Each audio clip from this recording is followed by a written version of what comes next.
advanced civilization. Jadi sebenarnya ini lahir dari ketika kita mendengar dari khotbah di minggu, terus kita bertanya apa sebenarnya yang harus kita lakukan gitu. Jadi saya sama Zoe diskusi, terus kita masukkan semua ayat-ayat yang kita ingat. Terus ya kita diskusi dan kita berpikir untuk pesan ini. Jadi judul kita malam hari ini adalah Advanced Civilization. Amin. Jadi saya mau bertanya kepada teman-teman semua gitu. Kira-kira teman-teman bisa pada ingat kembali waktu awal mula peradaban. Pernahkah kalian bertanya-tanya, kenapa ada peradaban yang berkembang begitu pesat, dan bahkan sementara ada beberapa area itu perkembangannya sangat tidak sama dengan beberapa area yang berkembang gitu. Jadi selama berabad-abad tidak ada perubahan gitu. Dan di peta yang ini menunjukkan ada beberapa spot. Blur. Jadi ada beberapa titik di sini yang menjadi salah satu teritori di dalam sejarah. Jadi ini merupakan peradaban-peradaban terbesar di dalam sejarah. Dan di sini bisa dilihat bahwa hanya di beberapa titik-titik tertentu, di daerah-daerah tertentu yang ada di map ini, yang dimana perkembangannya sangat pesat gitu. Dan ketika dilihat di area yang lain, itu tidak begitu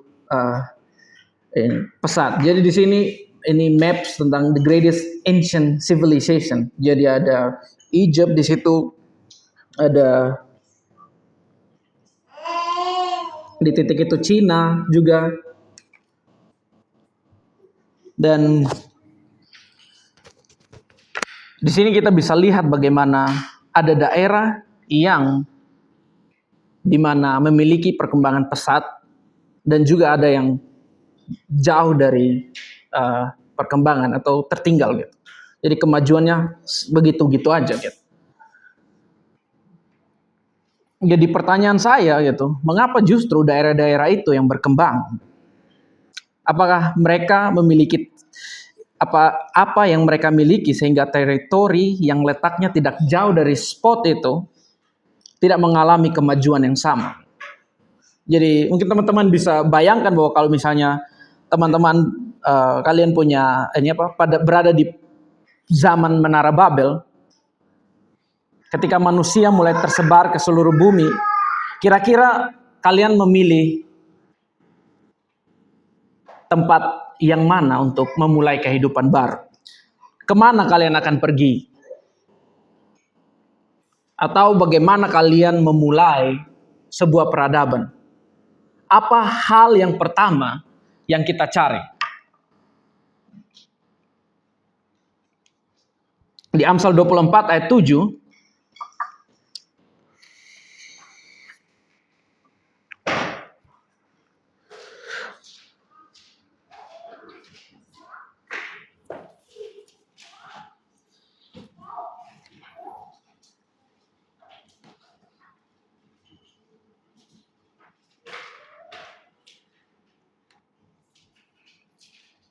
Amsal 4 ayat 27. Semua sudah di sana? Selesaikanlah pekerjaanmu di luar, saya dikatakan di luar, dan siapkanlah segala sesuatu di ladangmu. Sesudah itu barulah engkau mendirikan rumah. Oke. Bahkan di sini Alkitab, bahkan dari sejarah pun juga menunjukkan prinsip yang sama, di mana sebelum membangun rumah atau mendirikan rumah, di sini terlebih dahulu kita harus mengelola sumber daya yang ada. Sumber daya natural yang ada. Jadi bayangkan hal ini, jika seseorang langsung membangun rumah tanpa ladang, tanpa ternak, tanpa sumber kehidupan, Ya mungkin dia hanya jadi pengembara saja gitu, yang tidak memiliki masa depan. Bagaimana dia bisa berkembang, bagaimana dia bisa bertahan hidup, bahkan perkembangan tidak akan terjadi. Jadi di map yang kedua ini,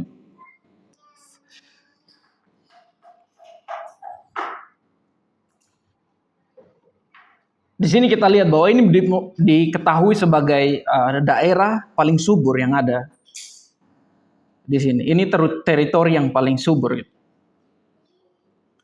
Mengapa wilayah ini berkembang jauh lebih cepat dibandingkan daerah lainnya? Dari sini kita bisa lihat kenapa daerah ini berkembang jauh lebih cepat dibandingkan daerah lainnya. Sebenarnya ada satu hal yang paling penting di sini.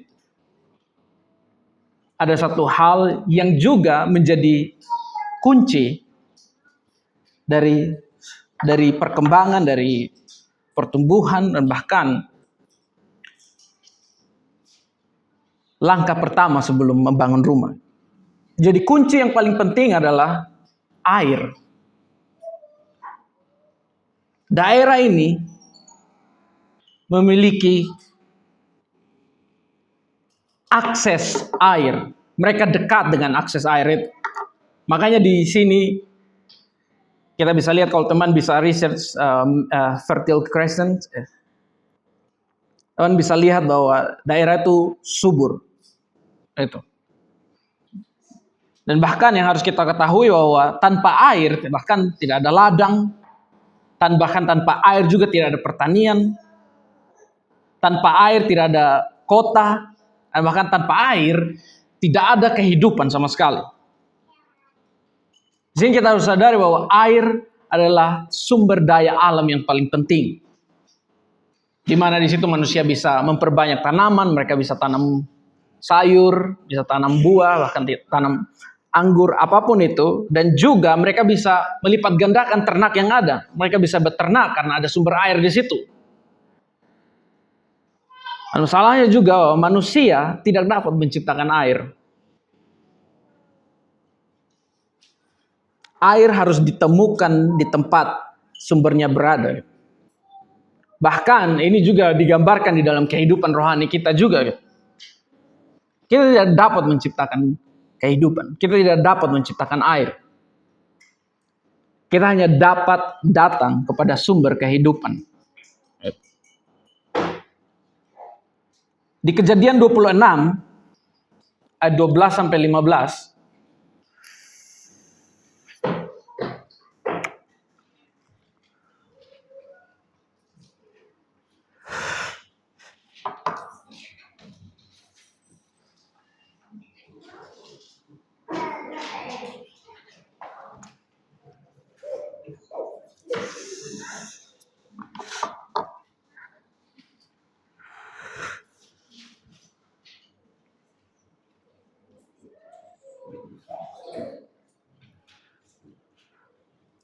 semua sudah di sana?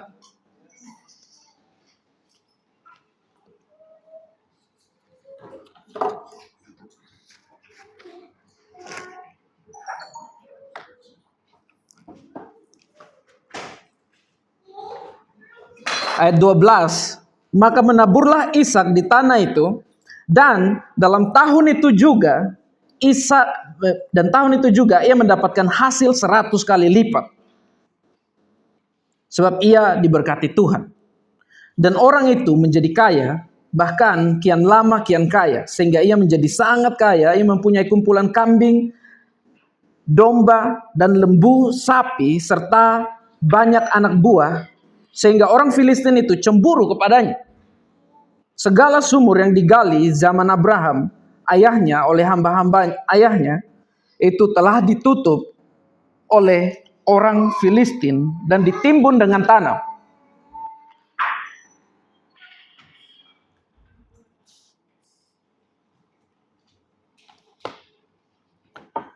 Dan di sini di ayat ini katakan bahwa Ishak menabur, dan bahkan di dalam tahun itu juga dia memanen 100 kali lipat.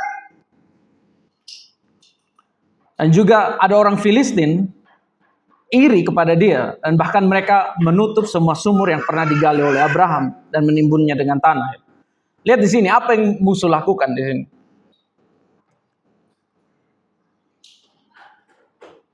Yang musuh lakukan di sini, mereka nggak menghancurkan ladangnya Ishak. Musuh tidak membunuh ternaknya, tapi musuh menutup sumber air. Karena musuh tahu ketika sumber kehidupan tertutup, maka buah tidak akan lagi dihasilkan. Dan minggu lalu kita belajar bahwa seseorang bisa terlihat sangat sibuk, tetapi tetap tidak berbuah apabila ia terputus dari kepala, yaitu Kristus. Dan di mana Kristus sendiri adalah air hidup. Lihat bahwa musuh menyerang keberhasilan dan pertumbuhan kita dengan membuat kita jauh dari sumber itu, atau mencoba untuk menutup akses, menghalangi akses kepada sumber air itu. Mereka akan coba untuk menutup sumber air itu dengan distraction, kesibukan, ketakutan, atau discouragement. Itulah kenapa penting hubungan kita dengan Tuhan atau sumur rohani kita adalah itu merupakan sesuatu yang harus kita jaga dengan sungguh-sungguh. Karena dia adalah sumber kita yang paling berharga. Sumber satu-satunya yang kita butuhkan untuk kehidupan kita. Kita lihat di Yeremia 2 ayat 13.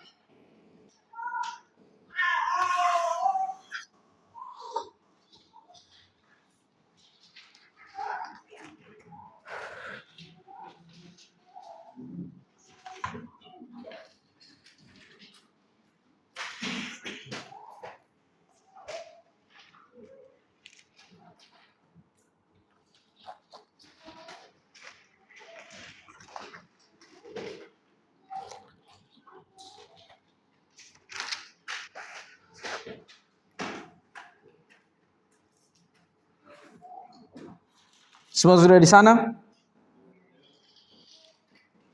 Sebab 2 kali umatku berbuat jahat. Mereka meninggalkan aku, sumber air yang hidup, untuk menggali kolam bagi mereka sendiri. Yakni kolam yang bocor, yang tidak dapat menahan air. Di sini dimension Tuhan menyebutkan bahwa ada 2 kejahatan yang mereka lakukan. Yang pertama, mereka meninggalkan Tuhan yang dimana sang sumber air hidup.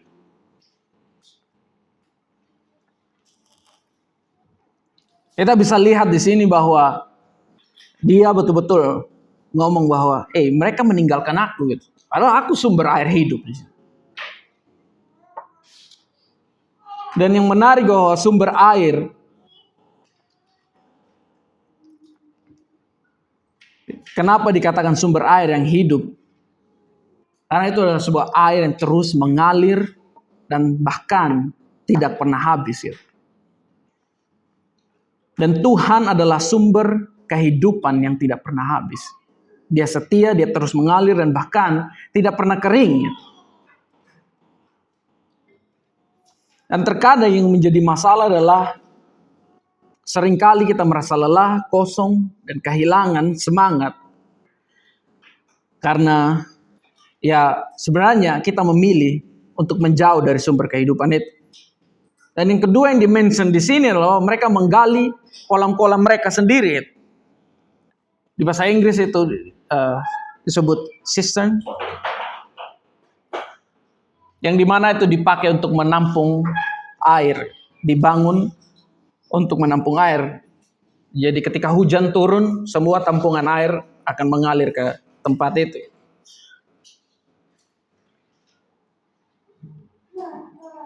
Dan di sini kita bisa lihat bagaimana ada 2 perbedaan, di mana air hidup yang terus mengalir dan juga ada kolam yang dimana kalau nggak ada hujan nggak ada air yang terisi.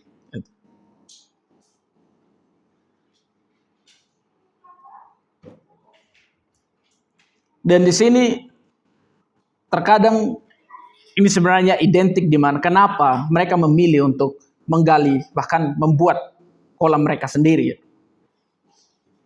Terkadang kita ingin memegang kendali atau mengontrol setiap hal yang kita mau di dalam kehidupan kita.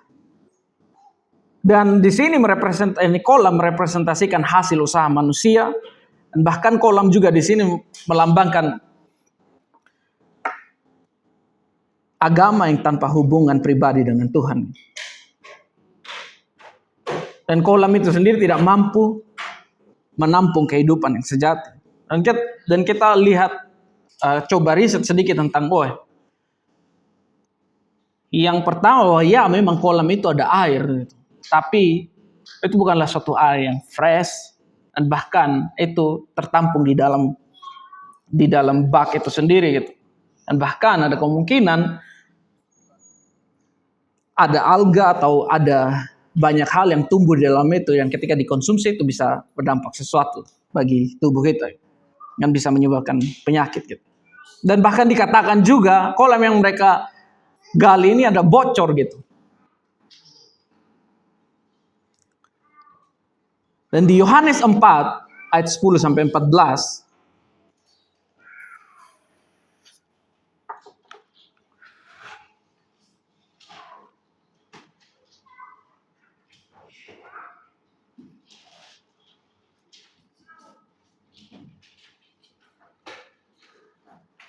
dan ini yang kita temukan sangat menarik. Yohanes 4, semua sudah di sana?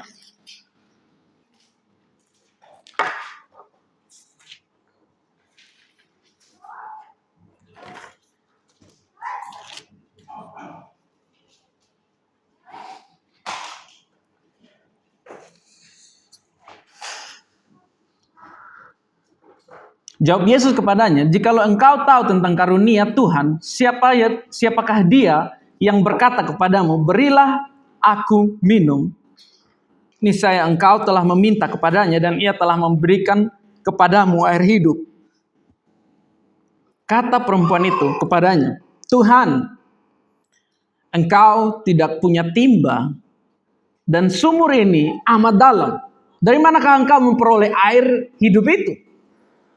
Adakah engkau lebih besar daripada bapa kami Yakub yang memberikan sumur ini kepada kami dan yang telah minum sendiri dari dalamnya, ia serta anak-anaknya dan ternak?" Jawab Yesus kepadanya, "Barang siapa minum air ini, ia akan haus lagi. Tetapi barang siapa minum air yang kuberikan kepadanya, ia tidak akan haus untuk selama-lamanya. Sebaliknya air yang kuberikan kepadanya akan menjadi mata air di dalam dirinya, yang terus-menerus memancar sampai kepada hidup yang kekal." Di dalam cerita ini Yesus duduk di dekat sumur, which is menarik bahwa ini adalah sumur Yakub, dan menawarkan air hidup kepada wanita Samaria ini. Dan lihat di sini bahwa perempuan Samaria ini bertanya ke Yesus, gitu, "Apakah engkau lebih besar daripada Yakub?" Dan lihat di sini bahwa sebenarnya ini pertanyaan yang sangat dalam, gitu. Dan di sini sangat menarik ketika dia bilang, "Apakah engkau yang terbesar dari Yakub?" Dan pahami di sini bahwa Yesus sedang mengutip nubuatan Yeremia di mana Tuhan menanyakan bahwa Tuhan ngomong bahwa dia adalah sumber air hidup itu sendiri. Dengan kata lain, Yesus menyatakan bahwa dia adalah Tuhan itu sendiri, sumber air itu sendiri.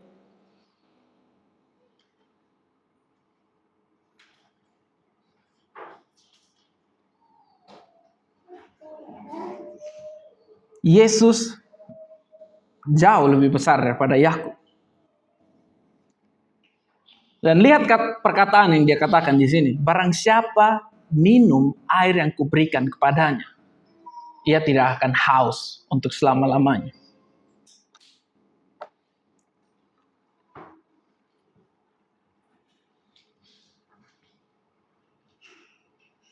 Dan ini yang perlu kita pahami, bahwa di dalam kehidupan, pernah kita bertanya, kenapa kita haus kadang secara rohani?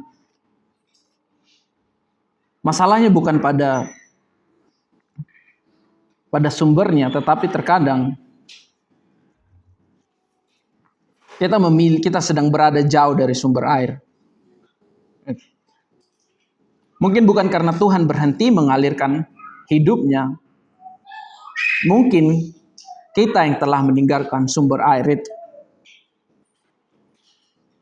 Di Yesaya 55 ayat 1,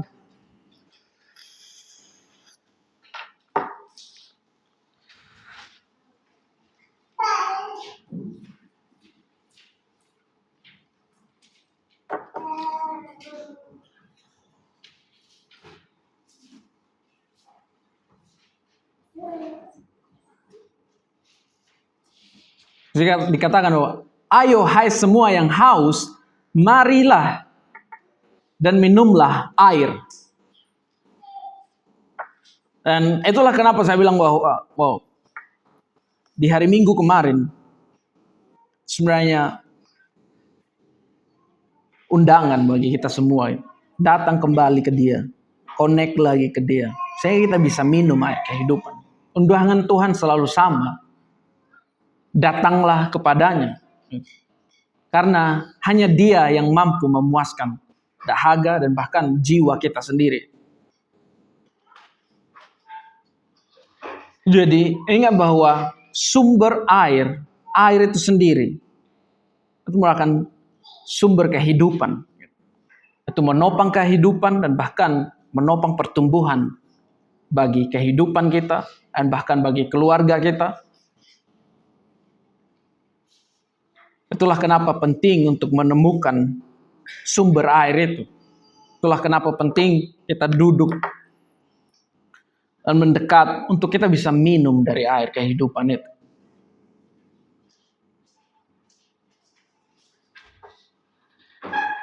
Dan bagian yang kedua adalah setelah kita menemukan sumber air hidup, apa yang harus kita lakukan?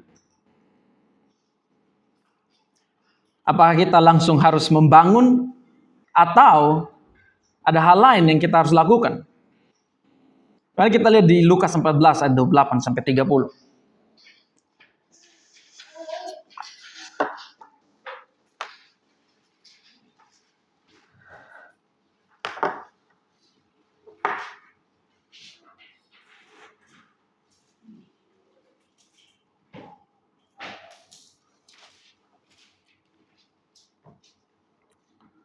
Lukas 14, semua sudah di sana?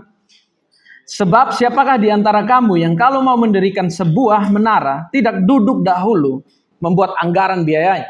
Kalau cukup uangnya untuk menyelesaikan pekerjaan itu, supaya jikalau ia sudah meletakkan dasarnya dan tidak dapat menyelesaikannya, jangan-jangan semua orang yang melihatnya mengejek dia sambil berkata, oh orang itu mulai mendirikan tetapi ia tidak sanggup menyelesaikan. Ada satu tahap yang sangat penting setelah menerima air hidup. Dan sebelum membangun, tahap yang paling penting adalah kita melakukan persiapan. Planning. Bahkan banyak orang melewati tahap ini sehingga bahkan kebanyakan tidak mampu menyelesaikan apa yang mereka mulai. Jadi persiapan yang harus kita lakukan adalah di awal-awal setelah temukan air hidup, fokus di dalam pemuritan, menerima visi dari Tuhan, mendapatkan arah kehidupan, bahkan belajar firman Tuhan dan mengaplikasikannya dalam kehidupan kita. Orang biasa bilang ya, build your family banner. Pelayanan pada istri dan juga anak-anak.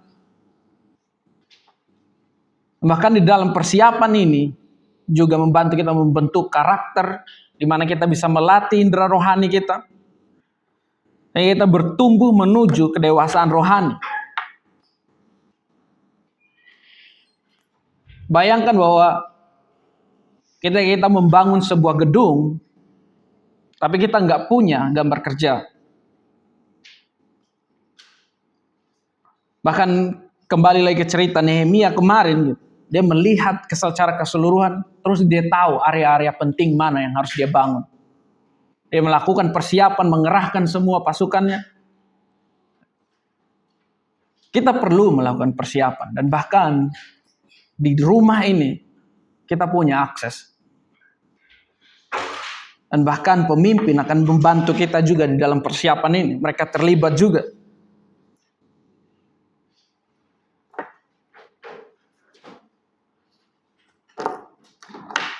Masalah yang terjadi kalau kita mau skip langsung ke hal yang lain. Gitu. Tapi persiapan itu penting. Karena di dalam persiapan itu melatih keterampilan kita. Bahkan gak ada orang yang langsung membangun rumah tanpa punya keterampilan. Yang ada bahwa 3 hari setelah atap ditaruh, rumah langsung rubuh. Bagaimana kalau misalnya saya tidak pernah dilatih di dalam instalasi listrik, tidak pernah melihat atau bahkan belajar untuk install kabel, apa yang terjadi kira-kira?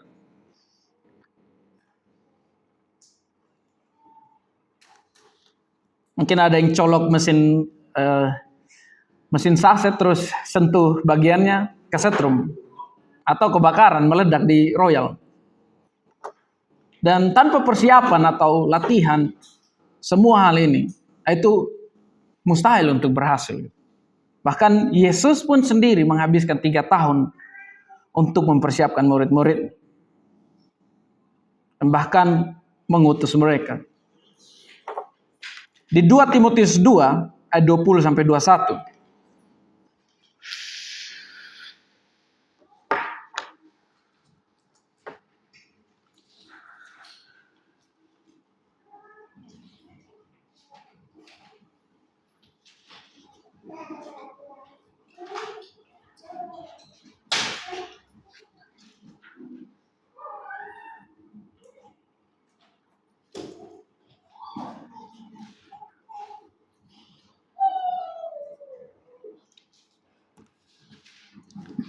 Semua sudah di sana? Di dalam rumah yang besar bukan hanya terdapat perabot dari emas dan perak, melainkan juga dari kayu dan tanah. Yang pertama dipakai untuk maksud yang mulia, dan yang terakhir untuk maksud yang kurang mulia.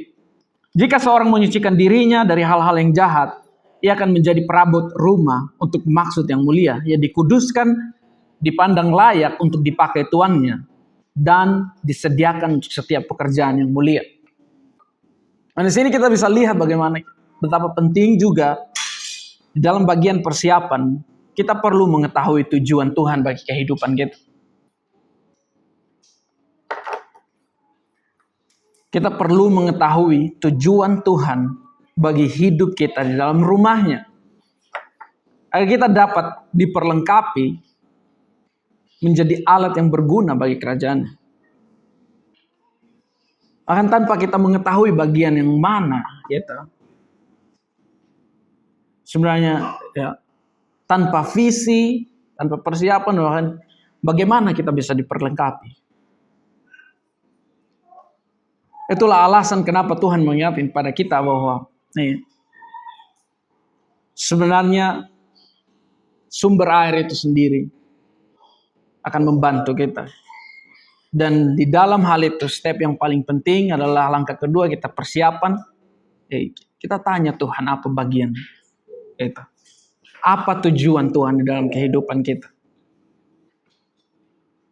Dan setelah itu kita lihat di 1 Korintus 3 ayat 10 sampai 15.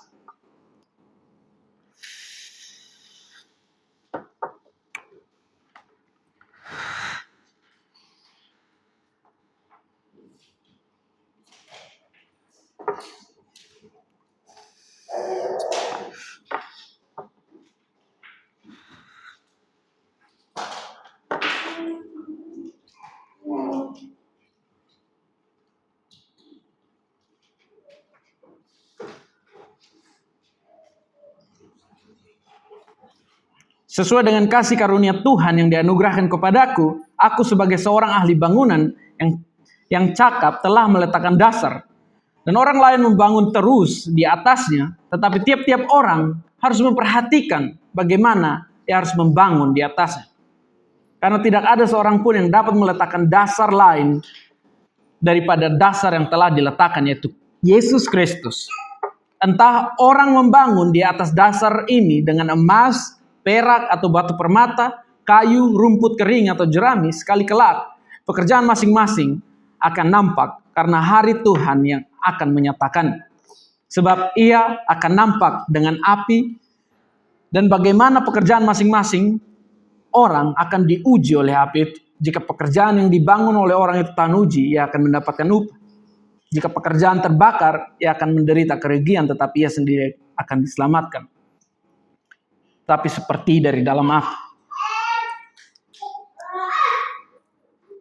Dan ayat ini juga ngomong bagaimana setiap orang harus memperhatikan bagaimana dia harus membangun.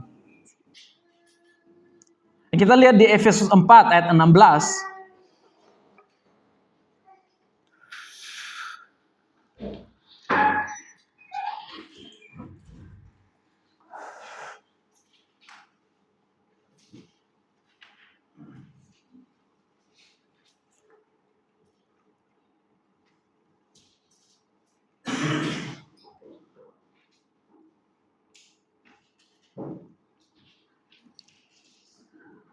Nah, ini part yang dimana setelah persiapan kita tahu bagian mana, kita tahu tujuan kita, setelah itu kita membangun.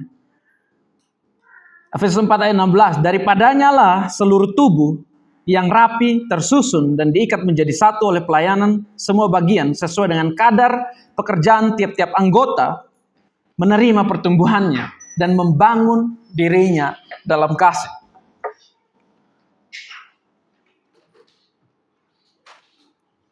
Kita lihat di sini bahwa tubuh Kristus dibangun ketika setiap orang percaya melakukan bagian yang Tuhan percayakan kepadanya. Tidak ada bagian atau bahkan tidak ada anggota yang tidak penting. Setiap anggota itu penting. Dan bahkan tidak ada pelayanan yang terlalu kecil. Bahkan ketika setiap orang di tempat ini dipercayakan sesuatu, bahkan di bagian apapun itu, kita harus belajar bagaimana membangun di atas hal kecil yang dipercayakan Tuhan dalam kehidupan kita. Tidak ada pelayanan yang terlalu kecil. Pada dasarnya di sini dikatakan bahwa kalian itu menjadi satu bagian. Dan hal yang menarik adalah bahwa tubuh Kristus itu bukan adalah satu organisasi, tetapi tubuh Kristus adalah bagian dari banyak organisme yang dimana setiap bagian itu tersusun, berkoneksi, terkonek dengan satu yang lainnya. Dan yang sama menguatkan adalah teman-teman itu adalah bagian dari tubuh Kristus. Dan saya mau menguatkan teman-teman adalah bahwa coba renungkan dan bahkan pikirkan apa tujuan atau apa panggilan atau bagian yang Tuhan pernah ngomong di kehidupan teman-teman atau posisi yang Tuhan taruh teman-teman di dalam tubuh ini. Karena ini sangat penting bahwa karena ketika setiap anggota berfungsi sesuai panggilannya, sini dikatakan bahwa seluruh tubuh bertumbuh menjadi dewasa.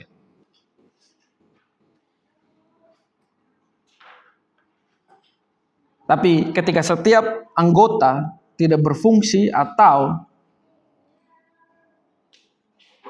tidak membangun dari apa yang sudah Tuhan tunjukkan,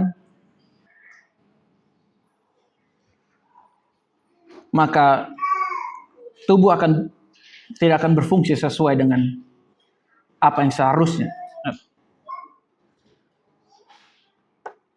Dan sama teman-teman merenungkan hal ini bahwa kalian adalah bagian dari tubuh Kristus. Kalian adalah tangan, kaki, dan bahkan mata. Dan ketika teman-teman dekat dengan sumber itu dan melakukan setiap hal berdasarkan dari apa yang teman-teman terima dari Tuhan, men, di situ bisa dikatakan bahwa setiap bagian-bagian menerima pertumbuhan. Seberapa banyak yang rindu untuk menerima pertumbuhan dari Tuhan, bahkan di dalam setiap hal kecil yang engkau sedang dipercayakan. Saya tahu semua rindu untuk bertumbuh, amin. Saya tahu semua mau untuk berfungsi di dalam tubuh Kristus. Dan hal-hal inilah yang harus kita perhatikan.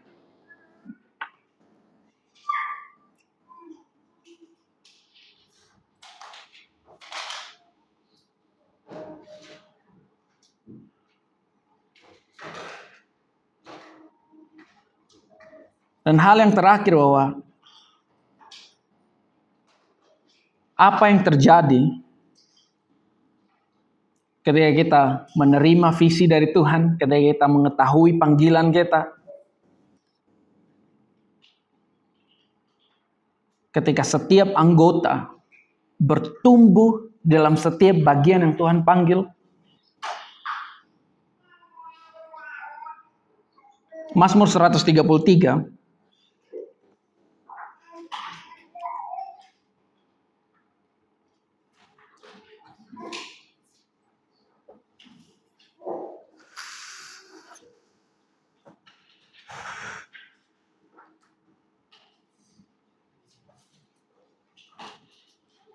Psalms 133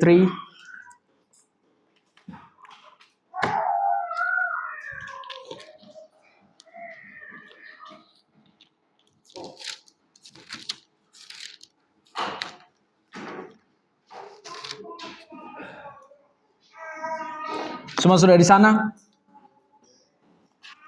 Sungguh alangkah baiknya dan indahnya apabila saudara-saudara diam bersama dengan rukun, seperti minyak yang baik di atas kepala, meleleh ke janggut, yang meleleh ke janggut Harun dan ke leher jubahnya, seperti embun gunung Hermon yang turun ke atas gunung-gunung Sion, sebab kesanalah Tuhan memerintahkan berkat, yaitu kehidupan untuk selama-lamanya. Dan lihat di sini bahwa ketika umat Tuhan hidup, bahkan dari semua hal ini yang dicapai adalah kesatuan. Maka ketika kita bertumbuh di dalam setiap area, setiap bagian yang sudah kita terima dari Tuhan, di situ terciptanya kesatuan karena setiap orang dewasa. Dan Mazmur ini mengatakan bahwa alangkah baiknya dan indahnya apabila saudara-saudara diam bersama. Seperti minyak yang baik di atas kepala, meleleh ke janggut. Sebab kesanalah Tuhan memerintah berkat, yaitu kehidupan untuk selama-lamanya. Lihat bahwa ketika umat Tuhan hidup di dalam kesatuan dan setiap orang menjalankan bagian di bawah pimpinan Kristus sebagai kepala, hadirat Tuhan mengalir seperti minyak urapan. Seperti embun yang membawa kehidupan, tidak hanya di dalam keluargamu, kemanapun engkau pergi. Di sini kan, di sanalah Tuhan mencurahkan berkatnya. Di sanalah kehidupan mengalir. Di sanalah kerajaan Kristus dinyatakan kepada dunia melalui kehidupan. Bahkan orang-orang yang melihat dan bahkan dekat dengan kehidupan kalian, mereka bisa merasakan hal itu.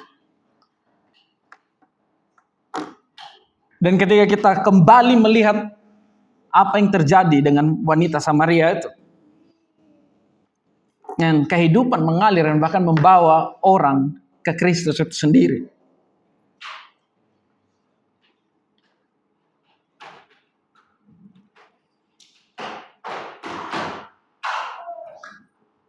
Dan sebenarnya yang harus, pertanyaan yang saya mau berikan kepada teman-teman adalah bahwa apakah kita menjaga atau melindungi sumber air hidup itu sendiri, sumur kita, atau kita masih haus sampai dengan saat ini? Jawabannya adalah bahwa kita harus datang dan minum. Atau mungkin ada yang di step di mana persiapan gitu. Kamu ada di season di mana kamu memiliki perencanaan, persiapan, sedang dimuridkan, dan bahkan sedang mencari apa panggilan Tuhan di dalam kehidupan.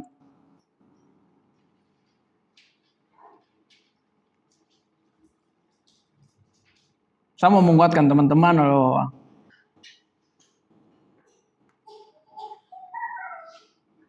temukan hal itu. Dapatkan visi itu dari Tuhan untuk kehidupanmu. Untuk yang single, yang akan setia di dalam proses itu. Atau ada di sini yang ada di momen di mana kalian sedang membangun. Entah itu membangun kehidupanmu atau membangun keluargamu. Dan kalian sudah mengetahui bahwa bagian mana yang Tuhan tentukan di dalam kehidupan, atau sudah dinubuatkan. Kalian sudah tahu bagian ini. Kalian tahu panggilan Tuhan dan bahkan fungsi kalian.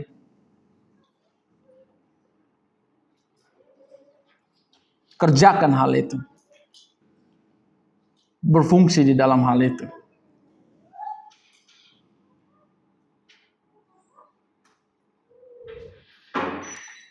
Dan pertanyaan yang ketiga adalah apakah kamu dipenuhi dengan hadirat Tuhan dan bahkan ada damai sejahtera dalam kehidupan.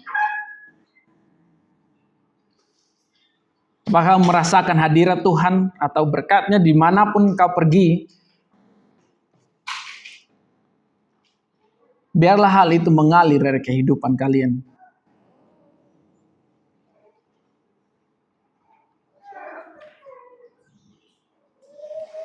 Nah, ini sebenarnya yang harus kita lihat dan bahkan teliti dalam kehidupan kita.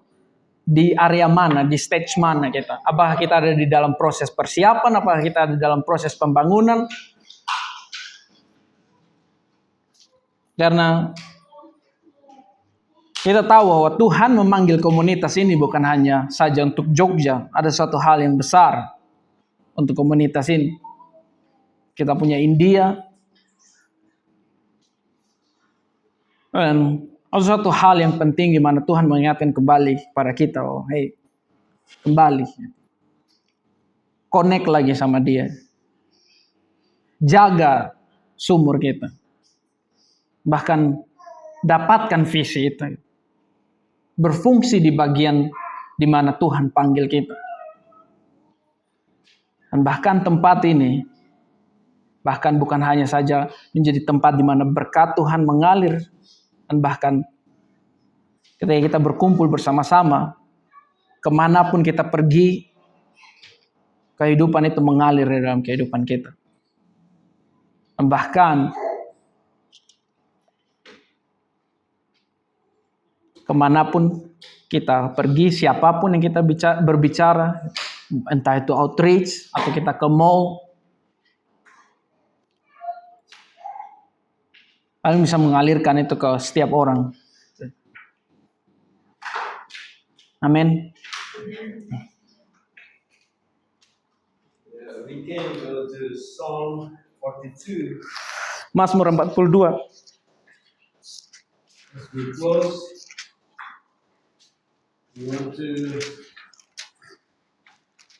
I want us to look at see what God have in our life through what Pedro just shared with us. Semua kita semua lihat di dalam kehidupan kita melalui apa yang Pedro bagikan kepada kita. Pedro helped me realize that we as a advanced Civilization. That one.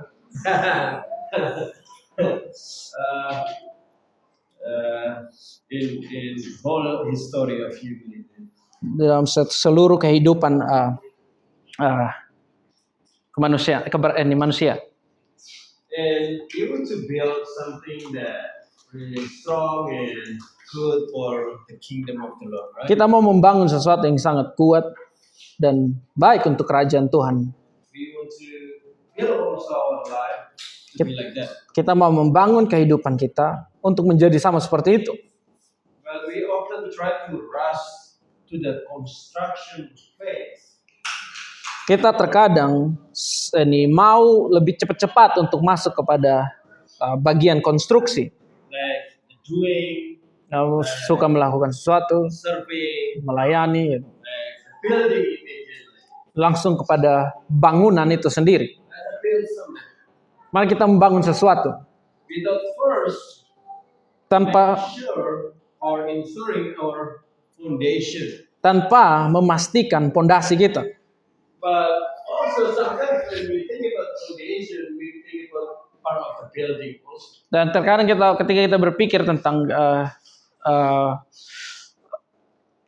fondasi, itu sebenarnya menjadi bagian dari gedung itu sendiri. But today, people have eyes to understand that real foundation of society or the civilization is source of life. Jadi Pedro mau membantu kita untuk mengingat bahwa sebenarnya hal yang paling penting menjadi fondasi adalah bahwa dari kemajuan peradaban itu adalah sumber air itu, If you realize of this, sumber kehidupan. before this, all great civilization is close to water. Jadi ketika kalian lihat map ini dan map sebelumnya, itu sebenarnya yang menjadi kekuatan menjadi alasan terbangunnya kerajaan-kerajaan atau peradaban-peradaban yang kuat itu sebenarnya karena mereka dekat dengan sumber kehidupan. Because the civilization is only as strong as its access to the source. Karena sumber kehidupan itu kuat dan strong karena berdasar dari dekat dengan akses itu. In Psalm 42 is Di- by Korah. Jadi Mazmur 42 ditulis oleh Korah. I like the verse 2. Saya suka di ayat 2. It says, my soul thirsts for God, for the living God. And I can go, where I can go and meet with God. Jadi seperti rusa yang merindukan sungai yang berair, demikianlah jiwaku merindukan Engkau ya Tuhan. Jiwaku haus kepada Tuhan yang hidup.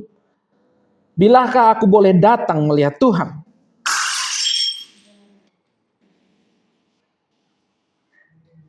In Bahasa is verse 3, in English is verse 2. Jadi di bahasa ayat 3.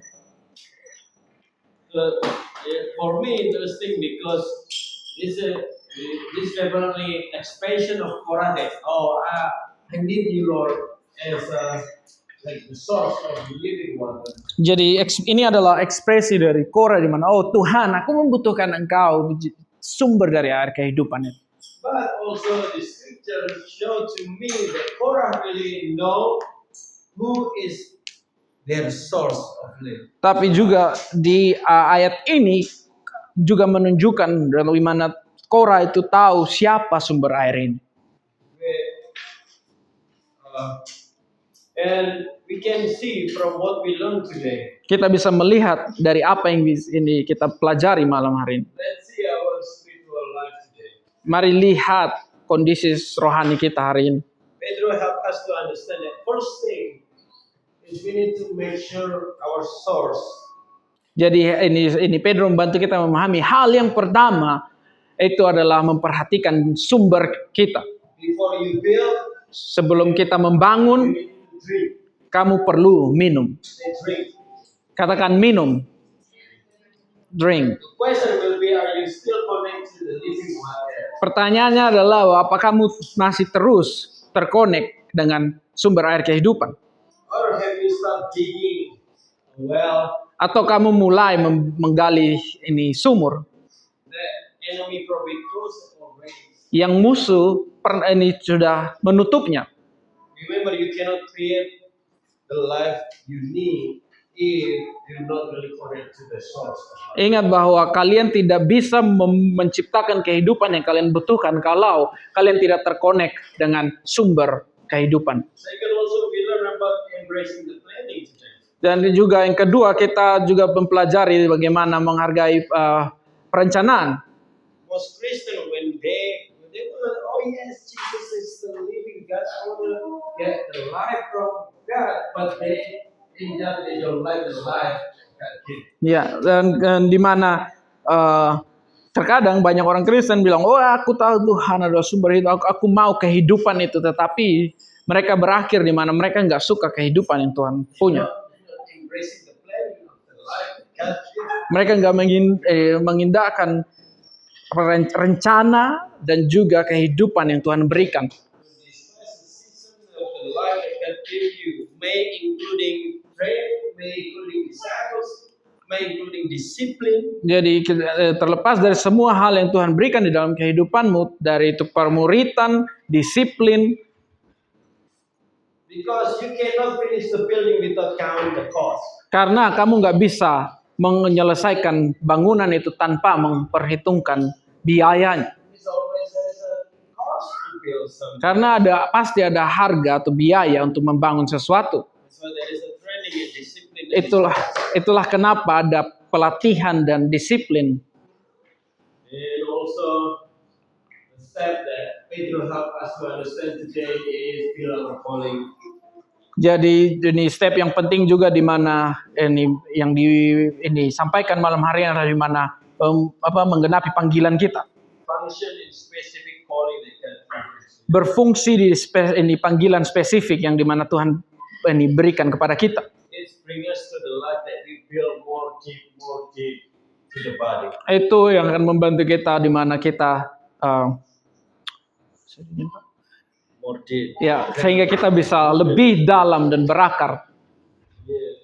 At the end, we not just build a empty building Jadi pada akhirnya kita nggak hanya membangun gedung yang kosong, and that place is empty. hadirat Tuhan bisa ada di tempat ini. So do not try build life like what you think you want. Jangan mencoba untuk membangun kehidupan sama seperti apa yang kalian pikirkan kalian mau bangun. Stay thirsty. Terus haus, Stay thirsty. terus haus, Stay thirsty terus haus. to the source of the living. Ini kepada sumber kehidupan, air kehidupan itu. So God. Karena Tuhan adalah setia. Ada sumber air itu. Amin. Amen. Let's pray for it. Oke. Mari kita berdoa.